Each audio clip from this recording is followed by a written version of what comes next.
Ons lees in Romeine 11 vers 25 tot 26 die volgende. Ons staan hier voor 'n geheimenis, broers. En ek wil hê julle moet weet wat dit is, sodat julle nie te selfversekerd sal wees nie. Die verharding het oor 'n deel van Israel gekom en duur totdat die volle getal uit die heidene nasies in die koninkryk ingegaan het. En op hierdie manier sal die hele Israel gered word. Wat is die geheim? Nou, 'n mens moet hierdie gedeelte baie mooi lees om te besef waarna Paulus verwys. En ek is van mening, die geheim waarvan hy hier praat is dat Israel ook gered kan word.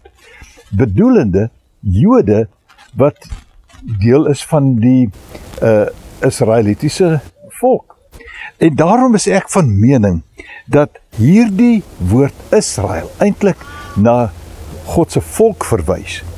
En dit was Israel, of hulle nou gehoorsaam was en ongehoorsaam. Hulle was altyd God se volk.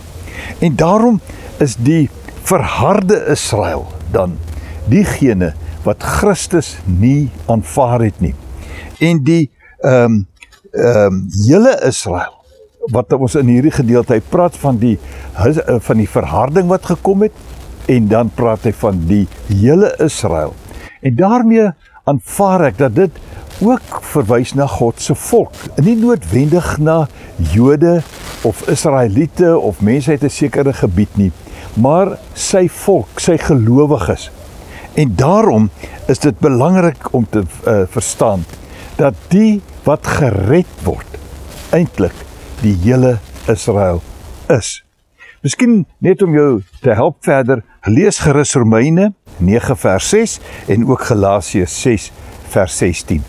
En ek dink veral in hierdie tyd wat ons so bewus is van die stryd wat Israel voer om oorlewing, verwysende na die nasie, die politieke nasie, volk in Israel, eintlik hier baie duidelik ook onder die loep geneem moet word. Ek hoop ons kan dit verstaan en aanvaar en loop mooi.